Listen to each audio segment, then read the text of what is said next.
Lots of Genshin fans were greatly enamored with the mysterious, stoic, and unexplainably buff scholar of linguistics and semantics named Alhaitham.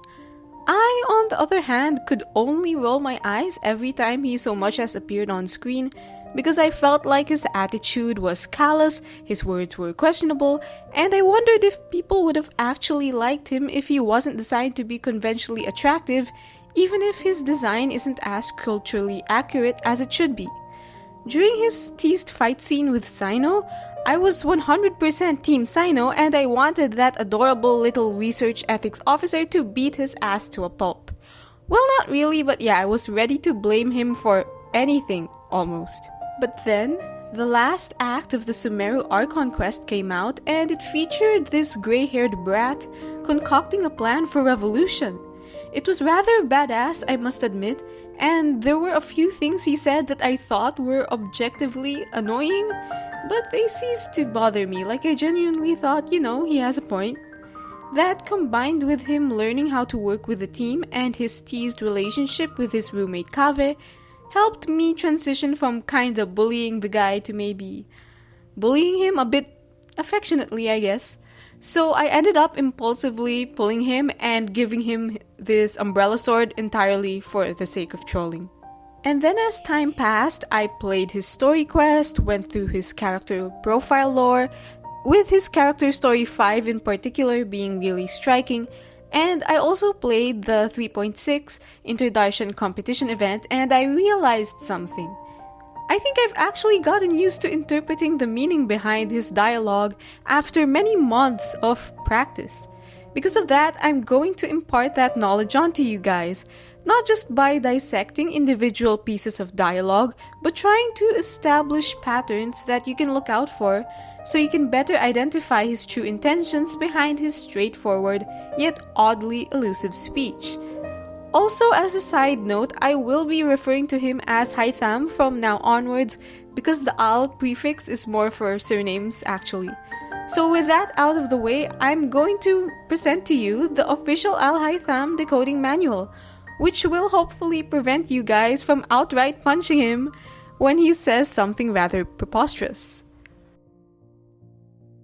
Now let's get the heavy things out of the way first and ask a very burning question about Alhaitham. Does he even care about the masses, regular people, people who aren't intellectually gifted and aren't well off financially? The reason why people think about this is because he often sounds rather condescending. More on that in the future section. And he seems to act mainly in favor of his own interests. Kaveh introduces him saying, "I can't deny that he's very smart, however, it's a shame that a man of such talent only pays attention to the truth itself and not to the people around him."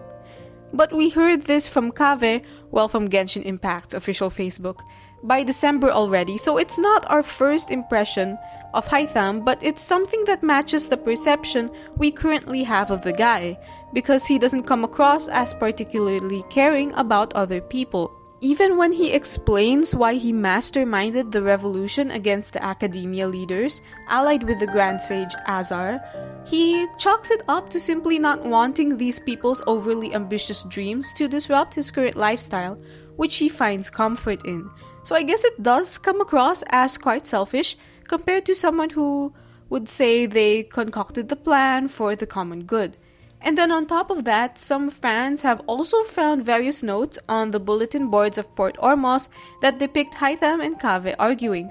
Basically, Kaveh was trying to arrange a gig for merchants who got displaced from their jobs due to not being able to keep up with new Akasha technology, and Alhaitham comments on this saying, "I wish you could do less meaningless things. Some people will succeed and some will fail. That's just how the world works. Why interfere with it just to act like a goody two-shoes?" That, especially, him saying some people will succeed and some will fail, can really give the impression that he has no social concern. Oh, and he also critiqued Kaveh's charitable endeavors that ended up getting him scammed. I wouldn't blame you if all of those made you feel kinda uncomfortable, but I want you to recall one of his most iconic lines from the last chapter of the Archon quest.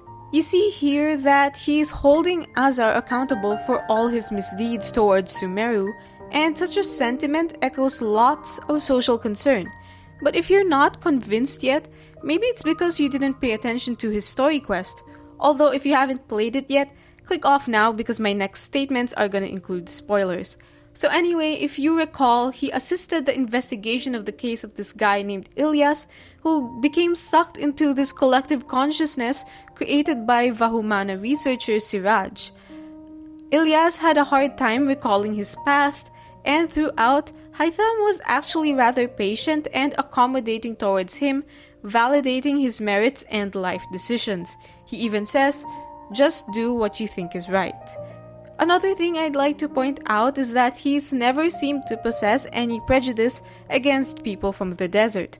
I know that's a bit of a bare minimum, but it goes to show that he's willing to treat non-academics and even people from other races as equals, both showing his independence of thought and his odd consideration of others, even if it doesn't come across in a typical way. But ultimately, this is not meant to be a defense of Alhaitham, but a guide on how to better interpret what he says. So, when are we supposed to know whether he's exhibiting personal or social concern when he speaks? I think the key here is to remember that Alhaitham greatly values individualism and autonomy. So whenever he addresses people, try to notice how he recognizes the individual and their personal motivations and how he tries to boost their sense of personal agency. He prefers to advise others to fend for themselves and make their own decisions rather than doing something like coddling them. And it's probably because it's something that he values and he'd likely want others to enable his sense of self-sufficiency as well. It's the reason why he advised the merchants at Port Ormos to find their own gigs and the reason why he cautioned Kaveh about overly relying on him for lunch and dinner treats. It's easy for his statements to come across as callous to us because we'd usually just want to outright help people when they need it, right? Donate to charity, things like that. But these can also be unsustainable in the long run, and it may come across as underestimating the resilience and resourcefulness of the people you're helping. So I think this is something that Alhaitham wants to avoid because he probably thinks that empowering the person's sense of self-sufficiency is more important. But of course, these come with some problems, like people need to become self-sufficient in the long run, but in the short run, you really have to support those in need heavily before they can even begin to be comfortable with being self-reliant after a huge setback. Like with the merchants, they apparently lack the capital to do what Alhaitham suggested, even though it's a good idea and probably something they can do for themselves in the future. So there really has to be a balance between fully dedicating yourself to assisting those in need and allowing them to figure out things for themselves. Alhaitham needs to find the balance between these two things so he can get a better sense of how to effectively contribute to society. One time he succeeded in finding this balance, though, is with taking Kaveh into his home. It essentially provides basic support for an indefinite amount of time, since finding an affordable house is very hard, and I'm assuming that Alhaitham's rent rates are discounted anyway. But he also allows Kaveh to earn his own income instead of giving him a monthly allowance or something. More on that later. Another thing which exacerbates Alhaitham's supposed callousness is his manner of speaking to people, like in terms of the timing, phrasing, context, things like that. He doesn't care to sugarcoat his words with disclaimers or preambles like, "With all due respect, I'm sorry but, it's just my opinion, I hope you don't take it the wrong way. When I say this, I mean it in the nicest way possible." He doesn't go out of his way to please people even if supposedly he knows how to make himself come across as more polite. And because of this, it's quite easy to assume ill intent on his part. So I think the best thing to do in this case is to look at substance rather than form and rid yourself of assumptions about what he's saying. Like for example, this voice line about his hobbies. It sounds arrogant at first, and that's because of three things in my opinion. One is, of course, he lacks disclaimers and he doesn't say anything to downplay his intelligence, like lots of people do when they want to try to be humble. Second is, he's not that close with the traveler to have this sort of mutual understanding that they're allowed to share their accomplishments with each other. And third is the fact that he even chose to say something like that because usually people who are trying to be humble don't even disclose their accomplishments to others. For example, I come from the Filipino culture where people dislike arrogance so much that you really have to bend over backwards to be considered as humble enough to adhere to social expectations. So let's say I got the highest grade in my class for a difficult subject. Firstly, I would not choose to tell people until they ask, or if I would, I'd normally tell parents or friends since they know that I'm not trying to show off to them because we're already close enough. So there's no need to, right? And even if I do end up telling people, I might say stuff like, oh, but I wouldn't be able to do it without the tutorial sessions. There are others who are smart enough anyway, or the teacher simply got similar problems from the assignments. Things like that. That's how we often try to be humble, I think. But when it comes to Alhaitham, we gotta try to be more open-minded with interpreting what he says by trying to let go of certain preconceived notions we have about these statements. So if, for example, when Alhaitham tells us that he hardly finds any book that's difficult to read, you might start a certain line of questioning by default.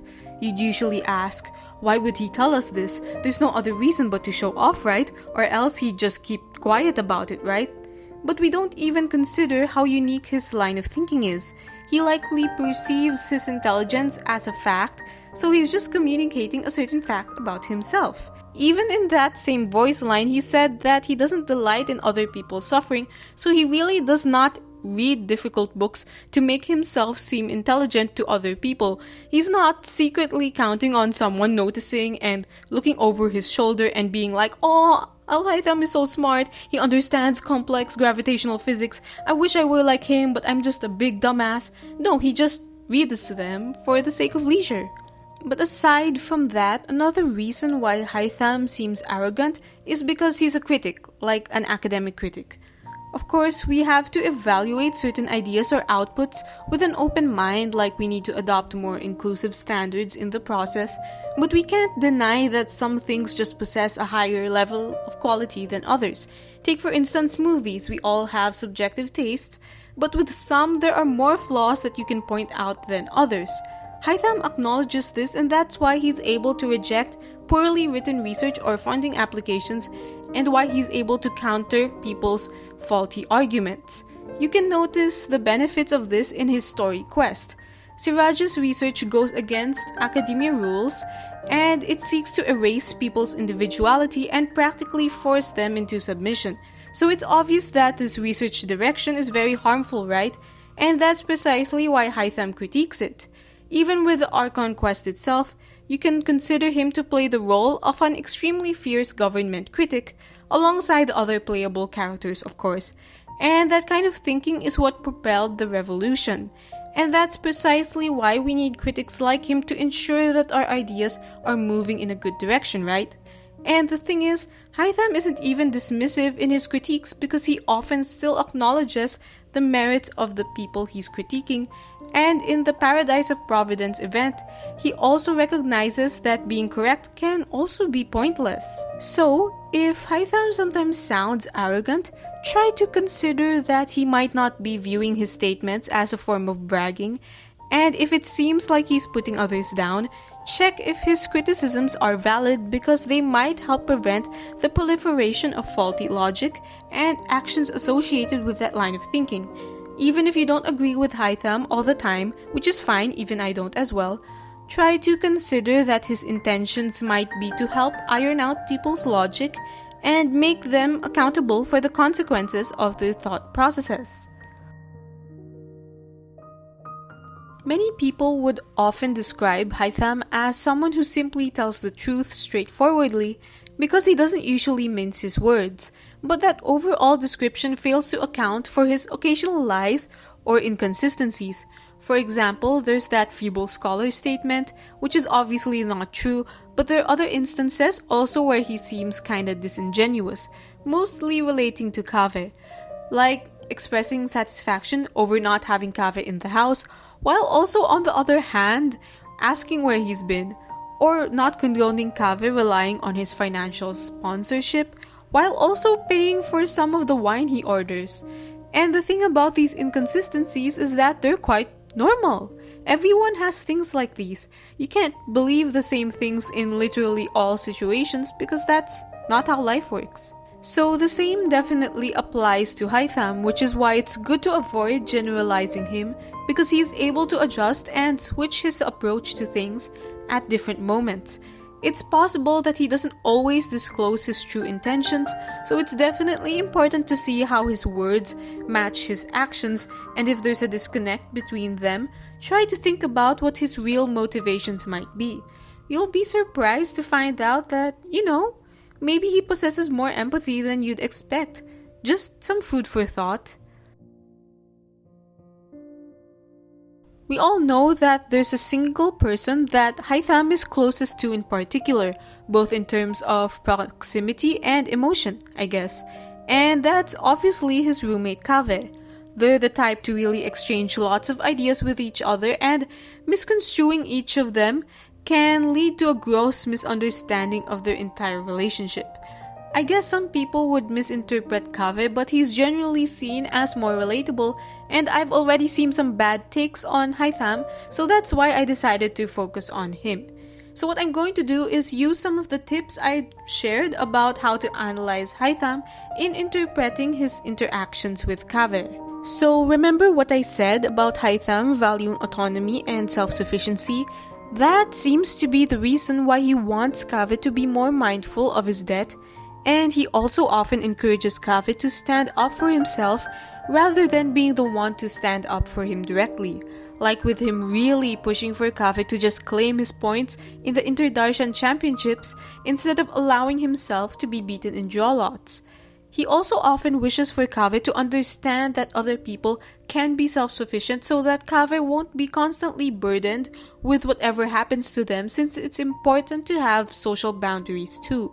Now, sometimes it seems like Alhaitham is putting down Kaveh, like when he says that he has more financial freedom, but again, as I recommended, try to think of what other alternative purpose he could have for saying that aside from bragging or rubbing his success in Kaveh's face.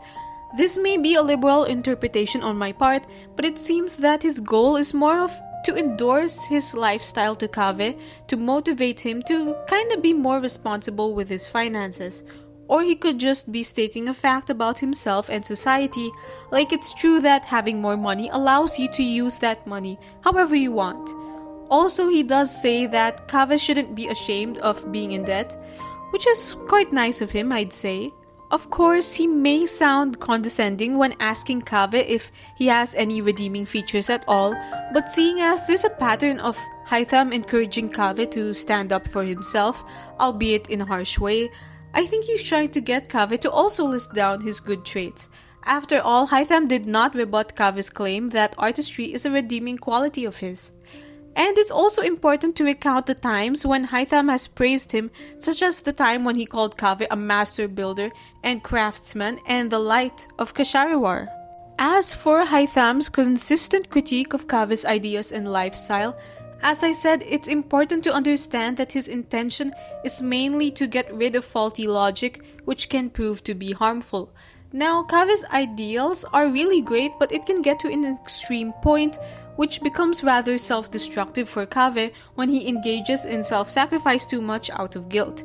So by critiquing parts of Kaveh's worldview, Alhaitham can maybe help Kaveh overcome his excessive guilt and compulsions to help without considering self-preservation, so he can feel better about himself eventually. However, it's also noteworthy that there are times when Alhaitham seems to be critiquing Kaveh's choices, but the intention underneath it might be to reinforce these very choices.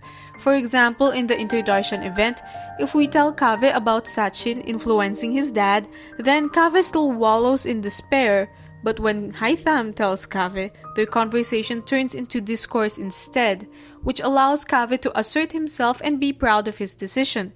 This is a good example of an instance where trying to clash against Kaveh to motivate him to stand up for himself is far more effective than just reassuring him using platitudes.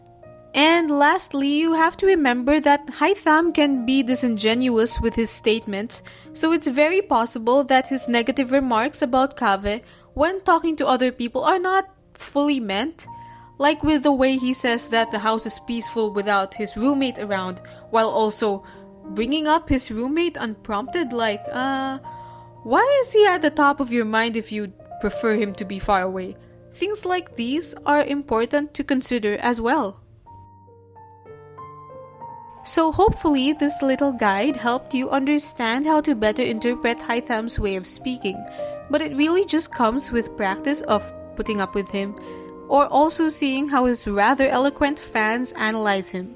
Again, this doesn't mean that you should agree with him all the time, but that his motivations might be more nuanced than you think. Of course, I'm not like his biggest fan, so I probably missed out on a lot of stuff, and there are tons and tons of analysis threads of him on Twitter, so you can check that out as well. What I wanted to do was to help provide a more generalized framework for analyzing his statements so that you can look out for these patterns in the future instead of starting from scratch every time. And so that's all for today. I hope you enjoyed the video and found this helpful to a certain extent. If you appreciate this take, you can leave a like and comment your unhinged thoughts about this feeble scholar. You can also subscribe to my channel if you like detailed and nuanced analyses like this one. Plus, you can share this if you want to fuel the collective Alhaitham or Kaveh or Hi Kaveh brain rot along with your friends. And I'll see you next time.